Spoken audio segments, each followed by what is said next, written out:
गणतंत्र दिवस के मौके पर आप सबको पहले बहुत बहुत सारी शुभकामनाएं।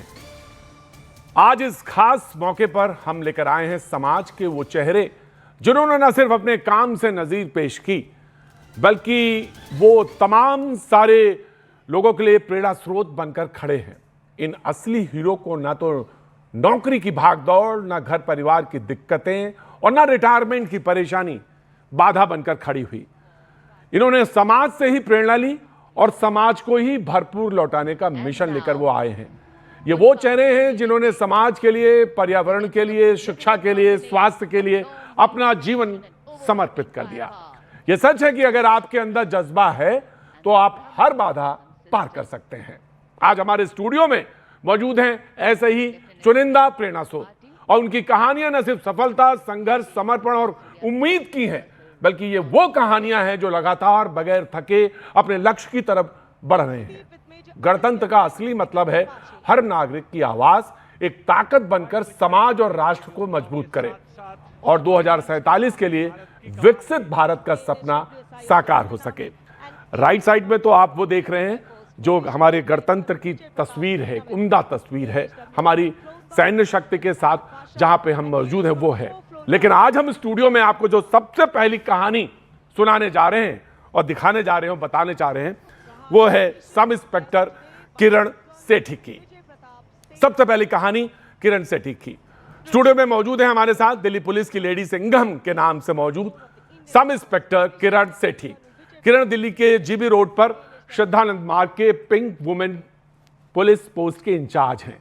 ब्लैक बेल्ट मार्शल आर्टिस्ट हैं, राष्ट्रपति पुलिस पदक से सम्मानित हैं और लिम्का बुक ऑफ रिकॉर्ड्स में इनका नाम दर्ज है। ड्यूटी के साथ साथ किरण सेठी ने प्रहार प्रोग्राम के तहत अब तक 13 लाख से ऊपर, जी हां 13 लाख से ऊपर लड़कियों को, घरेलू और कामकाजी महिलाओं को, बच्चों को, सीनियर सिटीजन्स को, दिव्यांगों को, शारीरिक रूप से कमजोर बच्चों को और लड़कियों को आत्मरक्षा के गुर सिखाए हैं। किरण ने महिलाओं के खिलाफ अपराधों की जांच में सख्ती दिखाई, कई दोषियों को उम्र कैद दिलाई और साइबर क्राइम से लेकर छेड़छाड़ तक के रोकथाम के लिए जागरूकता फैलाई।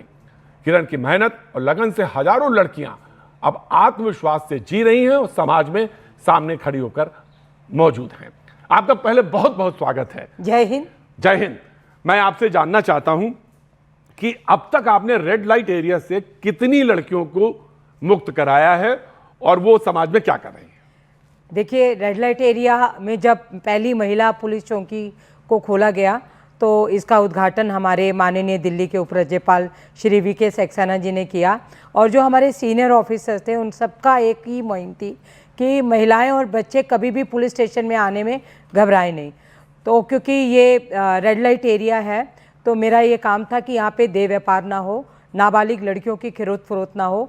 जो लड़कियाँ वहाँ पे फंसी हुई थी उनको हमने निकाला और निकाला ही नहीं, उनको हमने आगे सशक्त किया और मैंने वहाँ से कई लड़कियों को निकाल के उनके घरों में भेजा जो घरों पे नहीं जाना चाहती थी।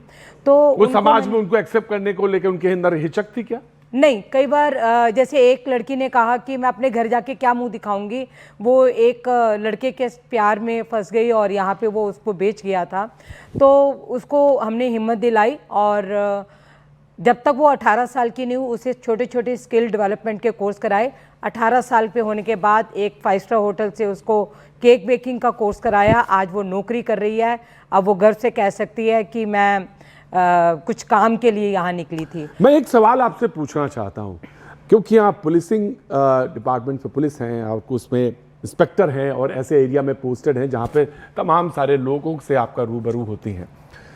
आजकल के बच्चे, यानी बच्चों से मेरा मतलब है खास तौर से वो लोग जो घर छोड़ के किसी बात पे नाराजगी के साथ आ जाते हैं जी, और ऐसी मुसीबत पे फंस जाते हैं, तो काउंसलिंग की तो जरूरत है ही है उनको, लेकिन आप कैसे दो चार होते हैं, फिर क्या समस्याएं क्या आती हैं? क्योंकि ये जानना लोगों को बहुत जरूरी है।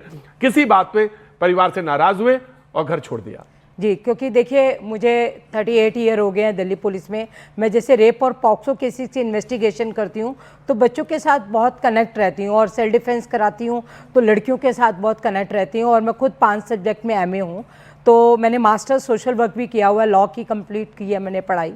तो काउंसलिंग का एक वैसे भी मेरे अंदर है। मैं 200 लड़कियों को वहाँ से निकाल कर जो बच्चे अनजान, क्या जब आते हैं किन स्थितियों में, परिस्थितियों में फंस जाते वही हैं। बता रही थी, जैसे आजकल 16-17 साल की जो लड़कियां हैं वो प्यार के जाल में फंस जाती हैं, या माँ बाप की किसी छोटी बात पे नाराज होके मैं घर छोड़ के जा रही हूँ, तो जो वो लड़कियां घर छोड़ के नई दिल्ली रेलवे स्टेशन से इस जीबी रोड की रोड पर आ जाती हैं, तो उनको क्या नाम है, हम समझाते हैं कि बेटा ये एरिया ठीक नहीं है, तो कई लड़कियां तो ये कहती हैं हम यही काम करेंगी। जैसे घर में उनको ये कह देते हैं माँ बाप या भाई बहन को इस तरह से कि तू जा धंधा कर ले, अगर तूने इस तरह से नहीं रहना, वो बताती हैं। तो हम उनको बताते हैं नहीं बेटा, अगर माँ बाप ने गुस्से में कह दिया तो आपने ये नहीं करना। जैसे हाल में ही एक जिस लड़की को मैंने ई रिक्शा दिया है, तो वो नौकरी का झांसा देकर उसको यहाँ पे कोई बेच गया था। 14 साल हो गए थे उसको ये काम करते हुए, उस दौरान उसके 2 बच्चे भी हुए। आज उसको हमने जब नौकरी पे लगाया तो उसको ये कह के नौकरी से निकाल दिया कि वो सेक्स वर्कर है। तो मैंने उसको लास्ट ईयर अपने एक्सेप्टेंस समाज के अंदर भी होनी पड़ेगी और बहुत सारी चीजें सबको समझनी पड़ेंगी। जी बिल्कुल। और आपका जो कार्य है वो बहुत उल्लेखनीय है और मुझे गर्व है कि मैं आज आपके साथ हूँ, यहाँ पे मौजूद हूँ। बहुत बहुत शुक्रिया। मैं आपसे कुछ और भी सवालों की तरफ आऊंगा, लेकिन मेरे सामने एक कहानी जो इस वक्त आ रही है वो है हेड कांस्टेबल थान सिंह साहब की। शिक्षा के सिपाही, दिल्ली पुलिस के हेड कांस्टेबल थान सिंह गरीब परिवार से निकलकर माता पिता के इस्त्री वाले काम से ऊपर उठकर, इस्त्री वाली यानी प्रेस वाला, दिल्ली पुलिस में सेवा कर रहे थान सिंह ने 2016 में लाल किले के पास पार्किंग में एक छोटी सी शुरुआत की, सिर्फ 4 बच्चों के साथ। आज थान सिंह की पाठशाला में 100 से ज्यादा झुग्गी झोपड़ी के बच्चे मुफ्त में पढ़ते हैं। थान सिंह इन बच्चों को किताबें, कॉपी, स्टेशनरी वगैरह सब कुछ देते हैं। ई रिक्शा से आने जाने की व्यवस्था खुद करते हैं और कई बच्चों को सरकारी स्कूलों में दाखिला भी दिलवा चुके हैं, जहां ये बच्चे मजदूरी और पहले मजदूरी करते थे, कचरा बीनते थे, अब वो पढ़ाई की दुनिया में लौट आए हैं। थान सिंह का ये योगदान समाज को बताता है कि एक व्यक्ति की मेहनत से कितने सपने जीवंत हो सकते हैं। बहुत बहुत शुक्रिया। मुझे आपका ये जो मैं पढ़ रहा था, मुझे लग रहा था कितना उल्लेखनीय काम कर रहे हैं आप। वैसे भी आप पुलिस की सेवा में हैं, अपनी ड्यूटी करते जा सकते थे, लेकिन आपके दिमाग में ये कैसे आया? पहले तो मैं आपके जानना चाहता हूं, आप बैकग्राउंड कहां से आते हैं, आप किस जगह से निकले बाहर?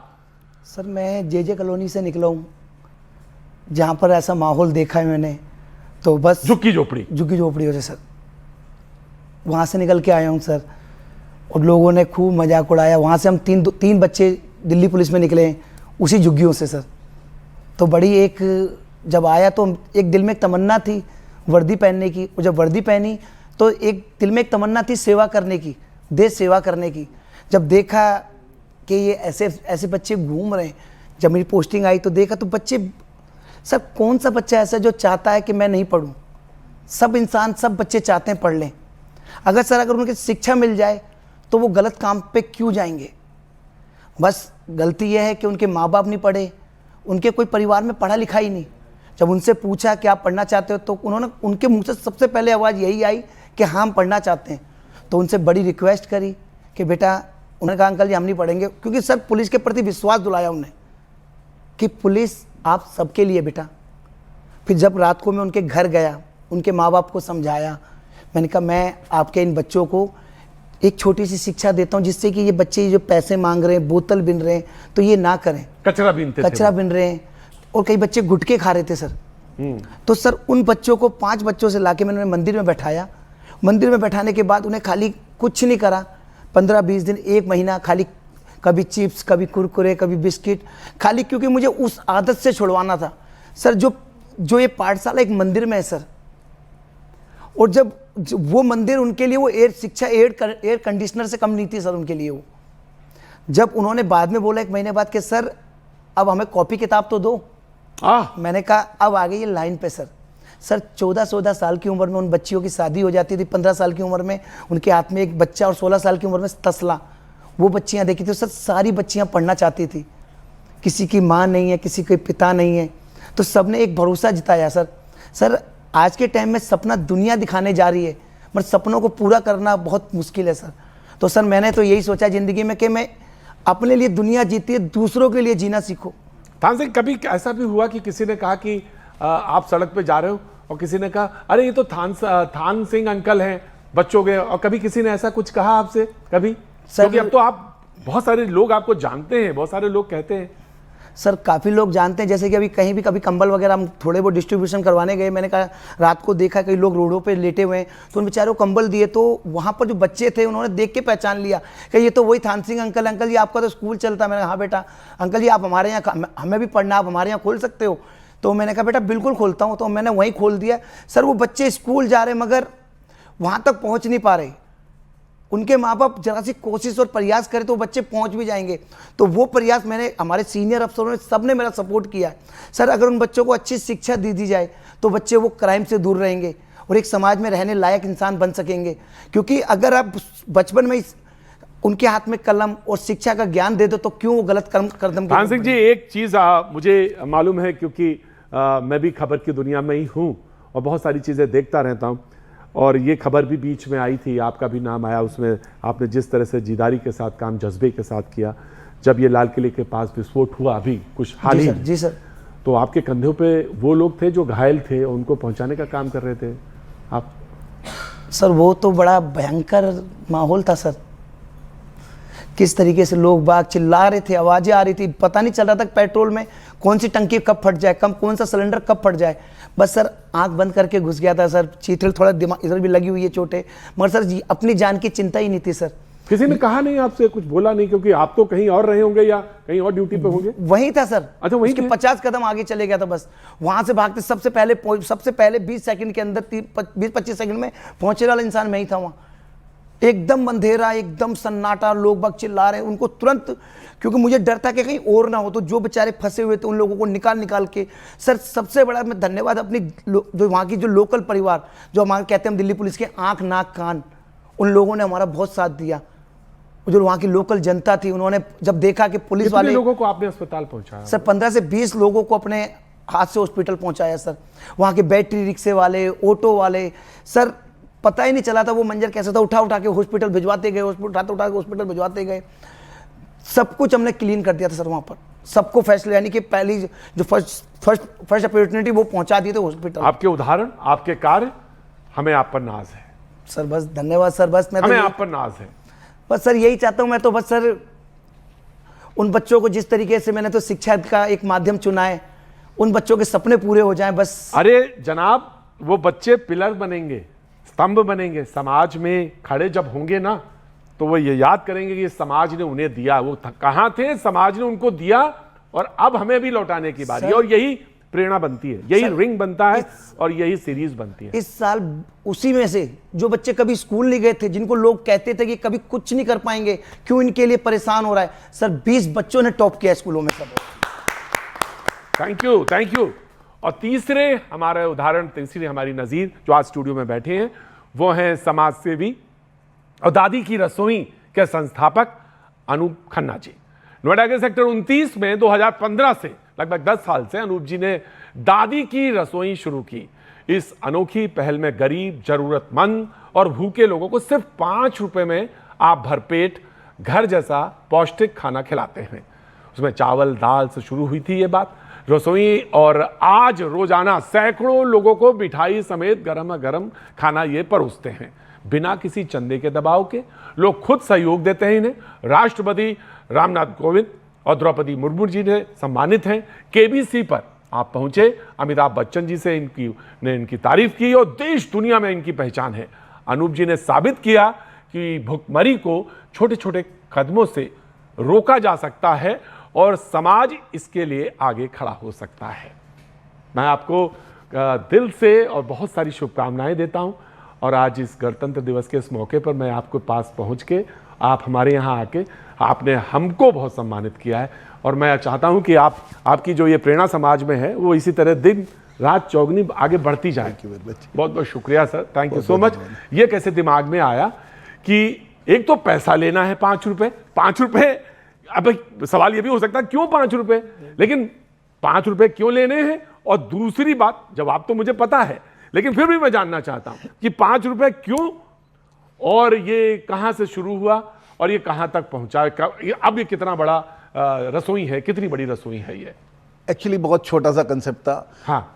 मेरी मदर, मैं सोशल वर्क मैंने बहुत करा है नोएडा में रह के। हाँ। बहुत पहले से कुछ ना कुछ करते रहे जी। और मैं यहाँ केमिस्ट एसोसिएशन का अध्यक्ष था, डिस्ट्रिक्ट स्टूडेंट गार्जियन एसोसिएशन का जनरल सेक्रेटरी, तो उस माध्यम से स्पोर्ट्स के में भी नोएडा स्टेडियम वगैरह में काफ़ी काम करा था। तो कुछ ना कुछ करते रहते, तो उसी कड़ी में कहीं ना कहीं जाके रुक जाते थे, क्योंकि समाज का कहीं ना कहीं योगदान चाहिए होता था। कहीं ना कहीं आपको पता है बहुत हिंड्रेंस हो जाती है, तो उसमें नहीं हो पाती थी चीज़ें जो हम जिस रूप से चाहते थे। तो एक बार खाना खा रहे थे तो मेरी मम्मी के मुंह से निकला कि उनकी तबीयत खराब थी, वो कहने लगी आजकल मैं ज़्यादा नहीं खा रही हूँ, मेरे हिस्से का खाना किसी गरीब को खिला दिया करो। तो हमने मजाक करने लगे, बच्चे बच्चे सब बैठे थे हमारे, तो हमने कहा मम्मी आप खाना ही कितना खाती हो जो गरीब को खिला दे। तो मेरी बेटी के मुंह से निकला कि दादी की इच्छा है, पापा दादी की रसोई क्यों नहीं शुरू कर देते, आप तो करते रहते हैं। तो सडनली नाम भी पड़ गया, लगा कि हमें करना चाहिए। अब साहब हमने कभी ज़िंदगी में काम तो करा नहीं था ये सारे। तो मेरे पास एक दवाई लेने आता था, नंदू नाम था उसका, कुक था पीछे। तो मैंने उससे कहा मेरे ऐसे मदर की इच्छा है, तो उन्होंने कहा साहब मैं बना दिया करूँगा खिचड़ी। तो वही जो खिचड़ी से शुरुआत कर दी हमने। 21 अगस्त 2015 को इत्तेफाक से मेरा जन्मदिन होता है, तो इस दिन हमने कहा चलो मम्मी बोली उसी दिन शुरू कर देते हैं। इस पूरे एपिसोड में क्या हुआ, जिस टाइम ये सारी बात हो रही थी तो पैसे का भी रोल आया कि कौन खर्च करेगा, कैसे होगा, क्या होगा। तो मम्मी ने कहा अगर कभी कोई दिक्कत आ रही हो तो मेरी पेंशन के पैसे निकालो। क्या बात है। उसके बाद तो कुछ सवाल ही नहीं रह जाता था कि इसको करना ही करना है जी। तो बस वहां से शुरुआत हुई और ऊपर वाले की कृपा रही। शुरुआत में ही 150-200 लोगों ने आना शुरू करा और धीरे धीरे ये संख्या बढ़ती गई, लोग जुड़ते गए। तो अब आप खुद सड़क पे खड़े होते हैं ना जी? सड़क पे ही खड़े होते हैं। और बेसिकली क्या है कि सर वहां पे जो मजा आता है ना सर, हाँ, मैं जानता हूं क्योंकि मैं सड़क पे खुद खड़ा होता हूं ना। जनता से जुड़ने का जो मजा है। मैंने बीच में अभी 2-3 साल पहले 10 रुपए में, 5 रुपए में, हम लोग 10 रुपए में कपड़े भी देते हैं बाय द वे, तो उसके लिए 10 रुपए में कपड़े लेते हैं, पुराने कपड़े। एक्चुअली क्या होता है कि आते तो हमारे पास सारे जरूरतमंद ही हैं। हाँ। तो कंसेप्ट ये था कि आपके पास पुराने कपड़े हो जाते हैं, ब्रांडेड कपड़े होते हैं, फटते हैं नहीं। हाँ। तो वो सारे हमें दे जाते हैं, तो हम उनको 10 रुपए में आ गए, उसको भी हम फ्री नहीं देते किसी को। तो उसमें भी फ्री क्यों नहीं देते हैं? फ्री देखिए, मेरा शुरू से मानना है कि किसी को कोई भी चीज फ्री में कभी नहीं देनी चाहिए। सम्मान उसका बहुत जरूरी है। सम्मान के लिए या तो कुछ ना कुछ रकम जरूर लेनी चाहिए। अब मुझे लगता है कि अगर वो 10 रुपए दे रहा है तो वो आपके तमाम रखे हुए कपड़ों में छांटता है। और जब आप फ्री देते हैं तो आप अपने हाथ से उठा के किसी को दे देते हैं। जैसे आप अपनी मेड को देते हैं, उसे चॉइस नहीं दे रहे, चॉइस नहीं देते। हमारे यहाँ आती हैं तो अपने बच्चे को पहना के देख रही हैं। हाँ। तो वो सेटिस्फेक्शन की वैल्यू है। जैसे हम और आप मॉल में जाते हैं, अपने पसंद का दे रहे हैं, पहन के देख रहे हैं, वो जो वहां पे ये सब करते हैं तो उस टाइम उन्हें लगता है कि हम खरीद रहे हैं। या 5 रुपए देने के बाद वो कहता है जरा सी दाल और दे दीजिए, जरा सी सब्जी, मतलब उसको लगता है कि मैं कुछ कर रहा हूँ, सम्मान के साथ खा रहे हैं। और उसके साथ में जो हमने सबसे बड़ा काम करा है, वहां पर सिविक सेंस देने की कोशिश करी है। ये 5 रुपए में खाना और 10 रुपए में कपड़े, या प्रधानमंत्री भारतीय जन औषधि केंद्र भी खुला हुआ है, सस्ती दवाइयां हैं बहुत। ये आपके माध्यम से जरूर कहना चाहूंगा, प्रधानमंत्री भारतीय जन औषधि केंद्र है, गवर्नमेंट की स्कीम है, 14,000 से ज्यादा ब्रांचेज है, बहुत सस्ती दवाइयां हैं। अगर आपके घर का बजट 10,000 है तो वहां 2,000 पे आ जाएगा। इतनी अच्छी क्वालिटी की मेडिसिन है। तो हमारा वही कंसेप्ट हुआ, रोटी कपड़ा और दवाई, 5 रुपए में खाना, 10 रुपए में कपड़े और सस्ती दवाई। तो अब उसके लिए ये जरूरी था कि उन्हें सिविक सेंस दिया जाए। गाड़ी अपनी प्रॉपर पार्किंग में लगाओगे, लाइन मेंटेन करोगे, सफाई रखोगे। बच्चे अगर चॉकलेट ले रहे हैं, कागज फेंक दिया तो तुम्हें उठाना पड़ेगा। तो आज वहां पर आके देखिए इतनी साफ सफाई मिलेगी। सब लोग ही करते हैं क्योंकि उन्हें 5 रुपए उन्हें पता फ्री में नहीं, ये सब भी करना पड़ेगा मुझे, तब मुझे खाना मिलेगा। और जैसे हमारी जो दवाई की दुकान है उस पर हम पॉलिथीन देते ही नहीं, ना अपना कागज का थैला भी नहीं देते। लोग कई बार गुस्सा करते हैं कि साहब इतना सामान हम कैसे लेके जाएंगे। मैंने कहा घर से थैला लाइए, हमारे पिताजी भी लाते थे, हमारे दादाजी भी। क्या बात हम लोग नहीं लाते। तो थैला बांटना इज नॉट ए सोल्यूशन। उनकी आदत कैसे चेंज हो। अब 99% लोग जो मेरी दुकान में पुराने हैं वो आते कहते खन्ना साहब कुछ सिखाया नहीं सिखाया, घर से थैला लाना सिखा दिया। क्या आपकी दुकान का नाम सबक है। आप एक कोई काम शुरू करते, एक नजीर पेश करते, उससे तमाम सारी चीजें जुड़ती चली। और आज खासतौर से भैया जी कहीं में हम यही बात कर रहे हैं, इसलिए बात कर रहे हैं कि ये एक छोटी सी लौ है और इससे न जाने कितने दीपक जल सकते हैं। मुझे हमेशा ये बात लगी, हमेशा ये मैं सोचता रहा, अपने प्रोग्राम्स के जरिए भी मैं यही सोचता रहा, कहता रहा कि ये बात लगातार होती रहनी चाहिए समाज में। कहीं ना कहीं जो लोग काम कर रहे हैं उनको सामने लाना बहुत जरूरी है। G20 में हुआ था जो हमें MIT यूनिवर्सिटी में जो पुणे में हुआ था, वहां पे भी हमने यही बताया था कि पूरी दुनिया में भुखमरी का कंसेप्ट चल रहा है कि ये कैसे दूर होगी। तो मैंने कहा हमारा सनातन अपना लीजिए, हमारे सनातन के अंदर हमारी पहली रोटी गाय की, आखिरी रोटी कुत्ते की, और चिड़ियों को दाना, किसके इवन सांप तक के लिए हम दूध पिला देते हैं। तो बेसिकली क्या है कि हम किसी को, जानवर को भूखा नहीं रहने दे सकते। तो भुखमरी की समस्या बहुत बड़ी समस्या जो है सबके साथ रहने की वो जो भावना। इसके बाद जो हमारी कहानी आती है वो शुरू होती है 2020 में, जब ग्राम पाठशाला मुहिम शुरू हुई। गाजियाबाद जिले के एक लोनी तहसील है, वहां पे कुछ युवाओं को अपने गांव में लाइब्रेरी नहीं होने की वजह से पढ़ने के लिए 20 किलोमीटर दूर तक गाजियाबाद शहर तक आना पड़ता था या दिल्ली जाना पड़ता था। इसे में ध्यान में रखते हुए कोरोना काल में गांव के कुछ नौकरी पेशा लोगों ने गांव की कुछ जो खाली पड़ी जमीन थी या पंचायत घर में अपने पैसों से अत्याधुनिक लाइब्रेरी बनवा दी। अब लाइब्रेरी में धीरे धीरे बच्चे भी आने लगे, फिर भीड़ भी होने लगी, तो आसपास के जिलों के गांवों में इस मुहिम को उन्होंने विस्तार दिया। टीम ग्राम पाठशाला को भरपूर समर्थन मिला और लोगों ने अपने गांव में लाइब्रेरी बनाने की शुरुआत कर दी। एक छोटे से गांव से शुरू हुई यह मुहिम आज मौजूदा समय में 7 राज्यों, जी हां साहब, 7 राज्य, उत्तर प्रदेश, दिल्ली, हरियाणा, राजस्थान, मध्य प्रदेश, बिहार और महाराष्ट्र के 3000 गांवों में फैल चुकी है, जहां लाइब्रेरी बन रही है और यह काम निरंतर जारी है। इसी टीम ग्राम पाठशाला में करीब 100 लोग, नौकरी पेशा लोग शामिल हैं, जिसमें अधिकतर लोग पुलिस विभाग से और शिक्षा विभाग से जुड़े हुए हैं। आज हमारे शो में यह गौरव की बात है कि इस टीम का प्रतिनिधित्व कर रहे दिल्ली पुलिस के हेड कांस्टेबल अमित भाटी जी हमारे साथ मौजूद हैं। अमित जी, आपका बहुत बहुत स्वागत है। लाइब्रेरी कैसा आधार है, वो समाज कितना समृद्ध है, इस बात से पता चलता है कि उस समाज के पास कितनी किताबें हैं और कितने पढ़े हुए लिखे हुए लोग इस बात के सबूत होते हैं कि आपने एक समृद्ध परंपरा के तहत पाठशालाएं बनाई हैं और साथ साथ एक लाइब्रेरी भी बनाई है जहां तमाम रेफरेंसेस के लिए लोग आ सकते हैं। ये दिमाग में आया कैसे, या कौन लोग थे जिन्होंने ये शुरू कर दिया? सर, कोविड में 2020 में गांव गनौली, गाजियाबाद में एक गांव है गनौली, वहाँ से मुहिम स्टार्ट हुई। गांव के कुछ युवाओं ने मिलकर एक लाइब्रेरी बनाई, जिसमें हमारे डीएसपी हैं ह्यूमन राइट कमीशन में, लाल बहार सर, उन्होंने ये मुहिम स्टार्ट की अपने गांव से कुछ युवाओं को साथ लेकर। उन्होंने गांव में एक पंचायत भवन जो खंडर पड़ा हुआ था, जिसको जो सार्वजनिक स्थान था, खंडर पड़ा हुआ था, उसको उन लोगों ने खुद रिनोवेट कराकर, पेंट कराकर, खुद अपना श्रमदान भी किया। उसमें एक सुंदर लाइब्रेरी बनाई, वाईफाई उसमें लगाया, सारी आधुनिक फैसिलिटीज उसमें दी। उसके बाद आसपास के गाँव के बच्चे उसमें पढ़ने आने लगे। तो उन्होंने उन गाँव के बच्चों को रोका नहीं कि आप इसमें मत पढ़िए। उन्होंने देखा कि भाई इसमें जो बच्चों की सीटिंग है वो फुल हो गई है और बच्चे अपना वेट करते हैं पढ़ने के लिए।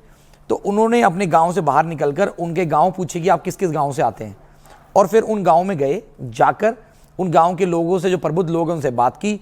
फिर उन गांव के लोगों ने अपने गांव में पुस्तकालय बनवाया। इसी दौरान गांव बम्बावड़ है, वहाँ से डॉक्टर अजय पाल नागर जी का फ़ोन आता है कि मेरे गाँव में भी आप लाइब्रेरी बनवाइए। फिर गौतम बुद्ध नगर, नोएडा गौतम बुद्ध नगर का ही गाँव है बम्बावड़, फिर गाँव बम्बावड़ में लाइब्रेरी की स्थापना हुई। फिर एक कारवां आगे बढ़ता चला गया और हमारी टीम में सारे शिक्षित और जितने भी लोग हैं, कोई अलग अलग संस्थानों में हैं, अलग सरकारी विभागों में हैं। और हमारी टीम ग्राम पाठशाला की एक पहचान है, ना हम 1 रुपया देते हैं, ना 1 रुपया लेते हैं। तो फिर कैसे बना देते कोई हैं bank library account sir? Library कैसे बन जाएगी? 5 रुपया वो लेते हैं, इसलिए वो भोजन देते हैं, लेकिन आप 1 रुपया ना लेते हैं ना देते हैं, तो फिर लाइब्रेरी कैसे बन जाती है? सर, लाइब्रेरी बनती है जन भागीदारी से।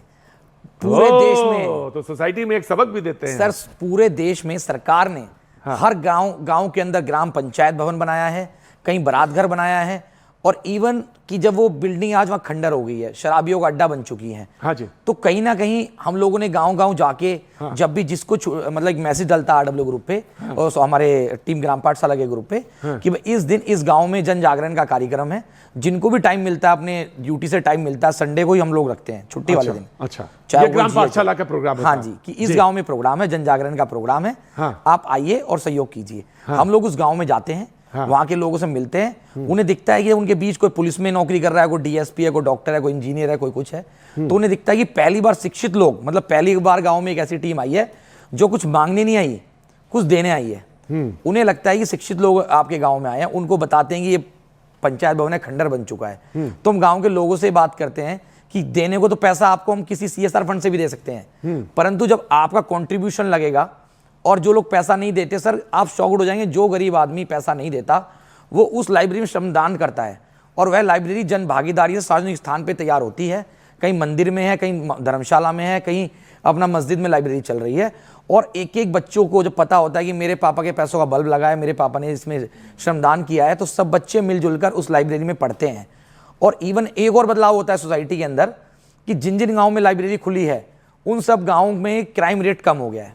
अच्छा, वो कैसे हुआ? हाँ सर। कि पहले बच्चे तालाब के किनारे, कहीं कोई अपना पुलिया पे बैठे हैं, कोई कहीं बैठे हैं, अब बच्चे देखते हैं तुम यहाँ क्यों बैठे हो भाई, मेरा उसका फलाने रामू का बेटा तो लाइब्रेरी में पढ़ रहा है, तू यहाँ क्या कर रहा है, चल लाइब्रेरी चल। और लोगों में होड़ मच गई है, रजिस्टर आगे चेक करते हैं और कंपटीशन बात करते हैं जब कहीं चौपाल में बैठते हैं कि तुम्हारा बेटा कितने घंटे पढ़ता है, 8, अच्छा मेरा तो 6 घंटे पढ़ता है, तो उस पर प्रेशर होता है। और मिलजुल कर गाँव के अंदर जो बच्चे पहले दूर 2 घंटे ट्रैवल करके पढ़ने जाते थे, उन्हें गांव में जब लाइब्रेरी मिल गई 5 मिनट की दूरी पे, तो 2 घंटा उनका आने का बच्चा, 2 घंटा जाने का बच्चा, 4 घंटा वो अपना ज़्यादा पढ़ाई कर सकते हैं। और देखिए हमारी टी शर्ट पे लिखा है शिक्षा से रोजगार। शिक्षा से रोजगार। हम लोग रोजगार की बात करते हैं, पर हम शिक्षित होंगे तभी तो रोजगार ले पाएंगे। तो हमारी टीम ग्राम पाठशाला गाँव के लिए काम करती है, क्योंकि देखिए जब गाँव का युवा पढ़ेगा तभी देश शिक्षित होगा, जब गाँव में विकास होगा तभी देश में विकास होगा। तो हमारी टीम, आप तो बहुत अच्छे, आप पुलिस विभाग में हैं, आप तो अच्छे मोटिवेटर भी हैं सर। हमारी टीम ग्राम पाठशाला पूरे देश में काम करती है और हम उसमें ही एक बुक बैंक भी चलाते हैं। अच्छा, मैं आपसे ये सवाल जरूर पूछूंगा क्योंकि वक्त की बात है जी, कि अगर मुझे अपने गांव में जी पाठशाला खुलवानी है तो मुझे क्या करना पड़ेगा, ये मैं आपसे पूछूंगा। ये तो मुझे समझ में आ गया कि एक ग्राम पंचायत होना चाहिए, या ग्राम पंचायत किसे मतलब ये है कि कोई इसकी बिल्डिंग हो या कहीं कोई बिल्डिंग दे या कोई घर हो, वहां पे आप कर सकते हैं। तो किताबें कैसे आएंगी, कैसे होगा, ये मैं आपसे लॉजिस्टिक अभी थोड़ी देर में पूछूंगा। लेकिन मैं अगले अपने जो शख्स हैं उनकी तरफ, जो हमारी आज हमारे शो में मौजूद हैं, मैं उनकी तरफ जाना चाहूंगा, और वो है विनीत वोहरा जी। जी हाँ, पर्यावरण के सच्चे योद्धा हैं, गिव मी ट्रीज ट्रस्ट। और ये विनीत वोहरा जी हैं जिन्होंने अपनी कॉर्पोरेट जॉब वॉलंटियरली, यानी उन्होंने ले लिया कि अब मुझे रिटायर होना है और अब मुझे ये इस तरह का काम करना है, और वो काम था पर्यावरण को लेकर। पूरी तरह से वो समर्पित हो गए और 10 साल से ज्यादा वक्त से विनीत वोहरा पूरी तरह से प्रकृति की सेवा में लगे हैं। पीपल बाबा के गिव मी ट्रीज ट्रस्ट के साथ वो भारत भर में करोड़ों पेड़ लगाने और उनकी देखभाल, दोनों चीजें जरूरी है साहब, वे योगदान दे रहे हैं। इन्होंने दिल्ली के 1000 स्कूलों में 50,000 टीचर्स और 50 लाख छात्रों को ट्रेनिंग दी और 10,000 से ज्यादा वॉलंटियर्स इस मिशन के लिए तैयार किए हैं। सर, ये सब कैसे होता है, इतना सब काम कैसे हो जाता है? बस सर, ये पीपल बाबा का एक योगदान था कि पीपल बाबा ने, जैसे वो कहते हैं ना कि प्रकृति किसी को खुद चूज करती है किस काम को एक जो योगदान देना है। हाँ। तो प्रकृति को योगदान देने के लिए पीपल बाबा ने जब किसी एक व्यक्ति को चूज किया, तब उनके हाथ के ऊपर एक, जैसे हनुमान जी का हाथ आ गया समझ लीजिए। तो उस काम के अंदर मुझे भी अच्छा लग रहा था कि अच्छा काम तो है। बहुत बड़ी शख्सियत है भाई पीपल बाबा। यस। हाँ। तो मेरी मदर भी इसी काम में थी, तो मुझे भी 1972 से मैं कहीं ना कहीं इसके साथ कहीं ना कहीं जुड़ा हुआ हूँ प्रकृति के साथ। लेकिन जब पीपल बाबा एक फोर्स जुड़ गए तो हम लोग एक डब्बे की तरह उनके पीछे चढ़ने शुरू हो गए। तब उन्होंने फिर चूज़ किया कि आप कहते अच्छा हो, बातचीत अच्छा करते हो, तो आप मोटिवेशन करने के लिए स्कूल्स और कॉलेजेस में भी जाइए और प्लांटेशन भी कीजिए। क्योंकि प्लांटेशन मतलब कोई भी एनजीओ, चाहे वो किसी जीव पे काम कर रहा है, कि कोई अपना इंसानों पे काम कर रहा है, कोई अपाहिज लोगों पे काम कर रहा है, कोई जानवरों पे काम कर रहा है, लेकिन ऑक्सीजन सभी को चाहिए। और अभी इस समय तो हालात खराब ही है, सबको मालूम है क्या हालत है इस समय। जो 2 मेन समस्या है ना सर, हवा और पानी, उसके ऊपर काम करने के लिए मैग्नेट सिर्फ एक है, वो है पेड़। मतलब कि जिसपे अनगिनत पत्ते हों। हम लोग अपने घरों के अंदर भी पौधे लगा लेते हैं, ठीक है, उसको, लेकिन सारी उम्र हमें पानी देना है। लेकिन पेड़ आपने लगा दिया तो 3 से 4 साल बाद वो एक अच्छा सा वृक्ष बन गया, उसके बाद वो सिर्फ आपको देगा ही देगा। मुझे एक बात याद है, मैं शो कर रहा था कहीं और शो में मुझे ध्यान आया, कोई एनवायरमेंटलिस्ट खड़े थे और उन्होंने मुझे टोका, बोला सिर्फ पेड़ नहीं लगा देने, कोई भी पेड़ लगा दो कहीं भी, वहाँ की जलवायु, वहाँ की प्रकृति, वहाँ की मिट्टी, उन सब का ध्यान रखना चाहिए। तो ये बायोडाइवर्सिटी जो है उसके ध्यान में रख के कैसे पेड़ कैसे चूज करते हैं और ये काम कैसे आगे बढ़ाते हैं इसको सर, मतलब कि आप कोई भी अगर किसी जगह का नेटिव ट्री लगाएंगे या नेटिव बुश लगाएंगे, श्रब लगाएंगे, क्रीपर लगाएंगे, उसको मेंटेनेंस कम करनी पड़ेगी। और अगर वो वहाँ लगा हुआ है तो वहाँ की जो एक पर्यावरण को सपोर्ट देगा, मतलब बर्ड्स को, बीज को, बटरफ्लाइज को इनवाइट करेगा। अदरवाइज अगर बर्ड्स, बीज, बटरफ्लाइज नहीं है, हमारा खाना कैसे बनेगा? Right. तो ये सब चीज़ें दूर होती चली जा रही हैं। हमें वहाँ के नेटिव स्पीशीज, जैसे अगर आप दिल्ली एनसीआर की बात करें जो कि प्लेन्स के इलाके हैं, वहाँ पर पीपल, बरगद, गूलर, पिलखन, जामुन, आम, नीम, शीशम, सहजना ऐसे पौधे हो गए। अगर आप अरावली पे जा रहे हैं तो अरावली के प्लेन्स के लिए तो ये भी चल सकते हैं, लेकिन अरावली के जो पहाड़ी इलाका है वहाँ पर रूंज, खेजड़ी, अड़ूसा, जलजमनी, इंकबेरी, हेंस, टीट, पलाश, मतलब कि लोगों को ना एजुकेशन के साथ आगे लेके चलना है कि कौन सा पौधा कहाँ पर लगाया जाए तो वहाँ की डाइवर्सिटी इंक्रीज होगी। और हम लोग इसी चक्कर में कुछ ना कुछ और शेयरिंग करते हैं, इंसेक्ट होटल बना रहे हैं। मतलब कि जितने ज़्यादा इंसेक्ट की पॉपुलेशन होगी तो उसी के साथ आपके वहाँ के जो एक डाइवर्सिटी इंक्रीज होगी, इंसेक्ट होटल। मतलब कि अलग अलग प्रकार की इंसेक्ट को कौन कौन सा जगह उनको अच्छी लगती है। कुछ आएंगे जो कि पत्थरों के बीच में आके रहेंगे, कुछ आएंगे जो कि श्रब्स के बीच में रहेंगे, कुछ आएंगे घास के बीच में रहेंगे, कुछ आएंगे मिट्टी के बीच में रहेंगे। तो उस तरह से एक एजुकेशन के साथ जब आप शेयरिंग करते हैं, क्योंकि जितने ज़्यादा इंसेक्ट्स उतना ज़्यादा पॉलिनेशन, उतनी ज़्यादा फ्रूटिंग। तो एक एजुकेशन को साथ लेते हुए मैं बहुत सारे स्कूल्स में भी गया। मैं आपसे जानना चाहता हूँ, स्कूल में जाते हैं आप, बच्चों के बीच में जाते हैं, ये बहुत इंपॉर्टेंट और इस समय पूरी दुनिया में चर्चा का विषय है यही, ये जिस विषय पे आप काम कर रहे हैं। वे सारे महत्वपूर्ण विषय हैं, लेकिन मैं जिस पर जानना चाहता हूँ कि बच्चे को कैसे इसकी तरफ रुझान हो। क्योंकि अगर जब आप नेचर के बारे में बताना शुरू करते हैं कि कौन सा कीट है, कौन सा पतंगा है, कौन सी बटरफ्लाई कहाँ कैसे आती है, अट्रैक्ट होती है, तो हमको मालूम था ना गौरैया क्या है जी। आज हम सिर्फ गौरैया के आंगन का फोटो देखते हैं। Yes, correct. तो ये कैसे उसमें जीवन और कैसे उसके प्रति रुझान पैदा करे, ये काम आप कर रहे हैं। तो इसके बच्चों को क्या बताते हैं आप, कैसे बताते हैं? सर वो डिपेंड करता है कि छोटे बच्चे हैं कि बड़े बच्चे। अगर बहुत छोटे बच्चों के पास मैं जा रहा हूँ तो वहाँ पर feel, touch, smell and observe session, या फिर अंधे बच्चों के पास जा रहा हूँ तो उनको ऐसा सेशन किया जो दिव्यांग हैं या फिर कोई अगर छोटे बच्चे, क्योंकि उनको कुछ समझ में ऐसे नहीं आएगा, उनको सिर्फ दिखा के स्मेल करके। लेकिन अगर बड़े बच्चे हैं या फिर कॉर्पोरेट के अंदर हम हैं तो वहाँ पर बताते हैं कि अगर आपको तितलियों को बुलाना है तो उनके अपने होस्ट प्लांट्स भी हैं। अच्छा, तितलियों को बुलाया जा सकता है? तितलियों को बुलाया जा सकता है अगर आप उनके होस्ट प्लांट है तो उनको लगवाने के लिए मैं पूरे इंडिया में जाता हूँ गिव मी ट्रीज ट्रस्ट की तरफ से। वहाँ पर अगर आपके पास एक कड़ी पत्ते का पौधा लगा हुआ है तो एक तितली आती है कॉमन मॉर्मन, वो खाली उसी के पत्ते पे ही आके अंडा देगी। अगर आपके पास आग का पौधा जो वाइल्ड में लगा हुआ है, हाँ, वो वाइल्ड में लगा, लोग उसको उखाड़ देते हैं, एक्सटिंक्ट कर देते हैं। वो आग का जो जिसमें वो शंकर जी को भी उसको लोग चढ़ाते हैं, हाँ, है ना जी, वो सफेद वो जून में ही फूलता है। यस, मैं बिल्कुल सही समझ गया। लेकिन उसके पत्ते के पीछे आके एक तितली अंडा देती है, प्लेन टाइगर। हम उसको अगर हटाते चले जाएंगे तो वो स्पीशीज एक्सटिंक्ट हो जाएगी। तो हम लोग इन चीजों को समझाते हैं जाके कौन सी स्पीशीज लगाई जाए, कैसे कैसे नेक्टर प्लांट लगाने हैं। लेकिन होस्ट प्लांट अगर आपको डिफरेंट स्पीशीज को इनवाइट करना है तो उनके होस्ट प्लांट लगाना, तो ये लगाना पड़ेगा। तो लगाना पड़ेगा। और तो आप डिफरेंट बच्चों को ट्रीट कर रहे हैं। यस, अगर हर्बल प्लांट लगाने हैं। और हाँ, सर इसमें ना बहुत इंपॉर्टेंट चीज है, हम लोग खाली पेड़ों की बात करते हैं लेकिन ना bushes, shrub, creeper, climber trees, हर चीज इंपॉर्टेंट। इवन ग्रासेस, अगर ग्रासेस के अंदर वो छोटे छोटे अगर कीड़े मकोड़े नहीं होंगे तो वो वहां पर ड्रिलिंग कैसी होगी, क्योंकि जंगल में कोई पानी डालने के लिए नहीं जा रहा है। वहां पर क्या होता है कि लीफ, बार्क, फ्लावर, फ्रूट पे सर मैं आपको एक बात विनीत जी बताऊं, बहुत सारी चीजें कंफ्यूजन लोगों के दिलो दिमाग से दूर करने की जरूरत है। जी जी जी जी। और ये हमने कुछ चीजें कंसीव कर ली हैं ऐसे ही, और उसको बेतहाशा हमने उसका दोहन किया है जी। तो वो जो दोहन की वजह से वो चीजें खत्म हुई हैं और अब हमको सबक के तौर पे पढ़ना पड़ रहा है। बोले अजीब सी बात है कि हमने पहले खत्म किया, अब उसको हम पढ़ रहे हैं, सीख रहे हैं, समझ रहे हैं। सर नेचर की वैल्यूज के साथ चलना पड़ेगा। अगर हम लोग वहां से पत्ते हटाते जा रहे हैं तो उसकी टॉप लेयर खत्म हो रही है, कीड़े मकोड़ों का रहने का हिस्सा खत्म हो रहा है। इवन जो पानी है जो डाल रहे हैं वो भी सूरज की रोशनी, अगर डायरेक्टली सनलाइट अगर नीचे जमीन पे पड़ रही है तो पानी एवापोरेट हो रहा है। मैं आपको एक दिन अपने शो में कैनॉट प्लेस में बुलाऊंगा और यकीनन इस पे मुझे बहुत सारी बातें करनी है। लेकिन मैंने वादा किया था, क्योंकि किताबों से जब दोस्ती होती है, किताब, क्योंकि मुझे मालूम है, क्योंकि मैं कोई बहुत बड़ा किताबों का पढ़ने वाला नहीं हूं, लेकिन मुझे मालूम है किताबों का महत्व क्या होता है, वो व्यक्तित्व पर कैसे प्रभाव डालती हैं। और लाइब्रेरी ओए हुए, वो तो पूरा प्रेरणा स्रोत है। मैंने कहा था ये सवाल मैं जरूर पूछूंगा और मैं आपके पास एक बार आना चाहता हूं।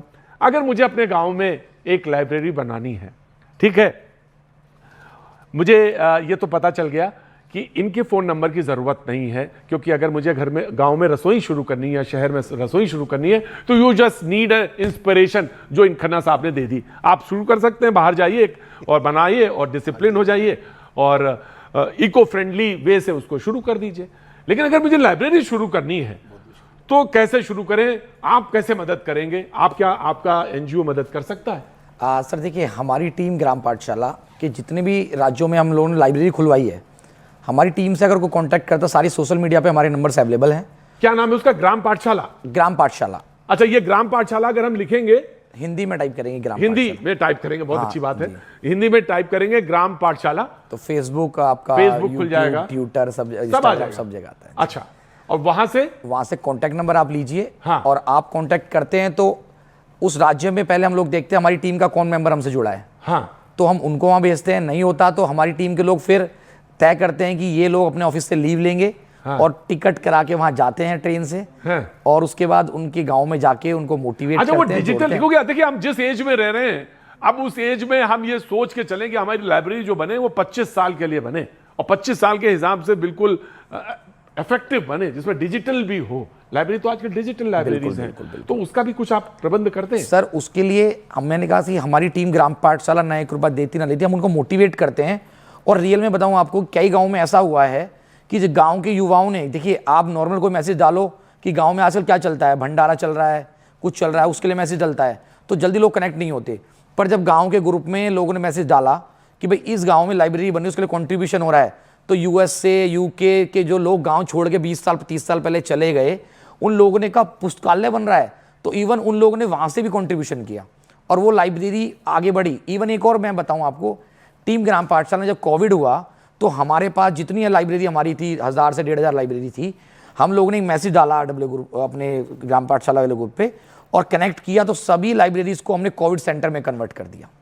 और इवन गांव के अंदर उस कोविड लाइब्रेरी के अंदर आपको जो है अपना ऑक्सीजन, ग्लव, पीपी किट, सारे मतलब वो व्यवस्थाएं की सारी गई। व्यवस्थाएं थी। मैं आपका सच में इसलिए जानना चाहता था कि अगर कोई प्रोग्राम देखता है तो उसके दिमाग में आता है कि लाइब्रेरी शुरू करें। एक और सर, हाँ। कि अब हमारी टीम ग्राम पाठशाला उत्तर प्रदेश के मुख्यमंत्री माननीय योगी जी से मिली, हमारे MLA जेवर धीरेन्द्र सिंह जी हैं, वह भी हमारी टीम के सदस्य हैं।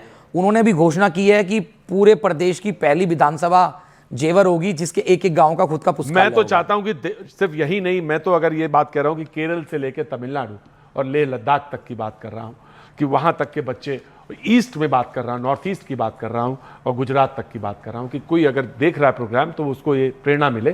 खन्ना साहब, आप बगैर भोजन के तो कुछ होता नहीं है, ये तो मैं समझ गया। और मैंने बताया, आपने बहुत सीधी सी बात कही, आप शुरू करिए, बाहर आइए, छोटे से लोगों में कुछ पैसे जरूर लीजिए, 5 रुपए लीजिए, चाहे 10 रुपए लीजिए, लेकिन एक शुरुआत करिए। लेकिन मैं तानसेन जी आपके पास आता हूं, मैं जानना चाहता हूं कि नौकरी तो बहुत सारे लोग कर रहे हैं, लेकिन थान सिंह क्या कर रहे हैं ये जानना बहुत जरूरी है। नौकरी बहुत सारे लोग पुलिस सेवा में कर रहे हैं, किरण जी भी हैं, वो भी कर रही हैं, वो भी बताएंगे, लेकिन थान सिंह में क्या है, कहां से प्रेरणा आती है थान सिंह, मैं ये जानना चाहता हूं। और ये एक नजीर बनती है समाज में कि ये पुलिस है हमारी, जो हमारे लिए खड़ी है, तो ये कहां से आती है, प्रेरणा कहां से आई? सर प्रेरणा मेरे माँ बाप से मिली मुझे, जिन्होंने वो समय देखा, उन्हीं से मुझे प्रेरणा मिली, और उसी प्रेरणा को मैं आगे बढ़ा रहा हूँ कि मैं उन बच्चों को जिनके माँ बाप ने कभी स्कूलों के रास्ते या उनकी पीढ़ी दर पीढ़ी कोई पढ़ा लिखा नहीं है, अगर मैं नहीं कहता वो नौकरी करें, पर कम से कम इतना तो पढ़ लिख ले कि वो आगे अपने बच्चों को पढ़ा सके।